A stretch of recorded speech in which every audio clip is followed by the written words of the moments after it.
السلام علیکم ورحمۃ اللہ وبرکاتہ نحمدہ ونصلی علی رسولہ الکریم اما بعد فاعوذ باللہ من الشیطان الرجیم من ہمزہ ونفخہ ونفثہ۔ محترم ناظرین کرام، اس کائنات کا یہ اصول ہے کہ یہاں پر بگاڑ اس وقت پیدا ہوتا ہے، فساد اس وقت برپا ہوتا ہے جب کوئی بھی چیز اپنے ظرف سے، اپنی اوقات سے باہر نکل جاتی ہے۔ مثال کے طور پر گٹر کا پانی، سیوریج کا پانی جتنی دیر تک سیوریج کے اندر رہتا ہے مسائل پیدا نہیں ہوتے، جو ہی وہ پانی ابل کر سڑک کے اوپر آ جاتا ہے تو صحت کے مسائل، بدبو کا مسئلہ اور اسی طرح گزرنے والوں کے لیے پریشانی کا مسئلہ۔ تو انسانوں کے مابین جو بگاڑ نظر آتا ہے،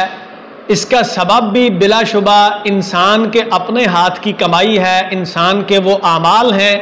جن سے اللہ تعالیٰ نے منع کیا ہے، اللہ کے رسول نے منع کیا ہے۔ لیکن جب انسان وہ کام کر گزرتا ہے تو بظاہر سی بات ہے کہ اس کا کوئی نہ کوئی نتیجہ جو ہے وہ لازمی طور پر ظاہر ہو کر رہتا ہے۔ علامہ ابن جوزی رحمہ اللہ تعالیٰ نے ایک حدیث قدسی نقل کی ہے۔ اگر ہم اس حدیث قدسی کے اوپر غور کر لیں اور جو باتیں اس حدیث قدسی کے اندر بیان کی گئی ہیں ان کو سمجھ لیں اور ان گناہوں سے بچنے کی کوشش کریں تو بلا شبہ ہم اس کائنات کو فساد سے، بگاڑ سے بچا سکتے ہیں۔ حدیث قدسی کے الفاظ نبی کریم صلی اللہ علیہ وآلہ وسلم ارشاد فرماتے ہیں کہ اللہ تعالیٰ نے ارشاد فرمایا، یا ابن آدم ما انصفتنی، اے ابن آدم تو نے میرے ساتھ انصاف نہیں کیا، نا انصافی کی ہے۔ آگے اللہ تعالیٰ نے اس نا انصافی کی 3 شکلیں بیان فرمائی ہیں۔ اللہ فرماتے ہیں اذکرک وتنسانی، کہ میں تجھے ہر وقت یاد رکھتا ہوں، میں ہر وقت تجھے اپنی نگاہ کے اندر رکھتا ہوں، تجھے یاد رکھتا ہوں، لیکن تیرا میرے ساتھ طرز عمل یہ ہے کہ تنسانی، کہ تو نے میری یاد کو اپنے دل سے اور دماغ سے ختم کر دیا ہے، محو کر دیا ہے۔ احباب گرامی قدر، یہ اللہ تعالیٰ کی یاد سے اپنے دل اور زبان کو تر رکھنا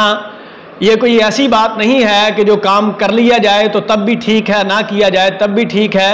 اللہ تعالیٰ نے قرآن مجید کے اندر یہ بات ارشاد فرمائی ہے، من اعرض عن ذکری فإن له معیشۃ ضنکا ونحشرہ یوم القیامۃ اعمی، کہ جو شخص ہماری یاد سے اعراض کر لیتا ہے، جو ہماری یاد کو بلا دیتا ہے، تو پھر ہم دنیا کے اندر اس کی جو زندگی ہے، جو اس کی گزران ہے، اسے تنگی کا شکار کر دیتے ہیں۔ اور وَنَحْشُرُهُ يَوْمَ الْقِيَامَةِ أَعْمَى، اور قیامت والے دن اس انسان کو ہم اندھا کر کے اٹھائیں گے، اس کے پاس بصیرت نہیں ہوگی۔ اب دوسرا شکوہ اللہ تعالیٰ اس حدیث قدسی کے اندر یوں بیان فرماتے ہیں کہ ادعوک وتقرب الی غیری، کہ میں تجھے اپنی طرف بلاتا ہوں اور تو غیر کی طرف چل کے چلا جاتا ہے۔ اس شکوے کے اندر اللہ تعالیٰ نے بہت ہی بھیانک جو گناہ ہے جسے ہم شرک کہتے ہیں اس کی طرف اشارہ کیا ہے کہ میں تجھے اپنی طرف بلاتا ہوں اور تو غیر کی طرف چل کے جاتا ہے، غیر کے آستانے پر جاتا ہے، حجر اور شجر کی پوجا کرتا ہے، لیکن 5 وقت میرے دربار کے اندر حاضری دینا گوارا نہیں کرتا۔ اب یہ ایسا گناہ ہے، اتنا بھیانک گناہ ہے، اتنا خطرناک گناہ ہے، انجام کے اعتبار سے، نتیجے کے اعتبار سے۔ اللہ تعالیٰ نے قرآن مجید کے اندر یہ بات ارشاد فرمائی ہے کہ من یشرک باللہ فکأنما خر من السماء، کہ جو شخص اللہ تعالیٰ کے ساتھ کسی دوسری ذات کو، کسی حجر کو، شجر کو شریک ٹھہرا لیتا ہے، گویا وہ آدمی آسمان سے زمین پر گر جاتا ہے۔ یعنی آپ اس بات کو سمجھیں کہ جو عقیدہ توحید کے اوپر کاربند شخص ہے وہ گویا اوج ثریا کی بلندی پر مقیم ہے، اور جو ہی وہ شرک کا ارتکاب کرتا ہے، اللہ کے ذات کے ساتھ کسی دوسری ذات کو شریک ٹھہرا لیتا ہے، تو گویا وہ شخص آسمان کی بلندی سے زمین کی پستیوں کے اندر گر جاتا ہے۔ تیسرا شکوہ اللہ تعالیٰ ارشاد فرماتے ہیں وَأُذْهِبُ عَنْكَ الْبَرَايَا وَأَنْتَ مُعْتَكِفٌ عَلَى الْخَطَايَا، کہ میرا تیرے ساتھ طرز عمل یہ ہے کہ جب تیرے اوپر مصائب آتے ہیں، پریشانیاں آتی ہیں، آلام آتے ہیں تو میں انہیں رفع دفع کر دیتا ہوں، لیکن تیرا میرے ساتھ طرز عمل یہ ہے کہ انت معتکف علی الخطایا، کہ تو گناہوں پر اعتکاف کر کے بیٹھ چکا ہے، اٹھنے کا نام نہیں لے رہا. یعنی اللہ تعالیٰ کی بغاوت پر اصرار کیے جا رہا ہے، اللہ کی نافرمانی کو صبح و شام بغیر کسی تردد کے کیا جا رہا ہے. تو اللہ تعالیٰ ان 3 شکوے کرنے کے بعد ابن آدم کو متنبہ کرتے ہوئے یہ بات ارشاد فرماتے ہیں، یا ابن آدم ما تقول غدا اذا لقیتنی، کہ اے آدم کے بیٹے، کائنات کے اندر میرے دیے ہوئے اختیار کو استعمال کر کے جو میرے ساتھ تو ناانصافیاں کر رہا ہے، میرے احکامات کو پامال کر رہا ہے، کل قیامت کے دن ان کے جواب لے کر میری بارگاہ کے اندر آنا کہ یہ کام تم نے کس لیے کیے تھے، کیوں کیے تھے،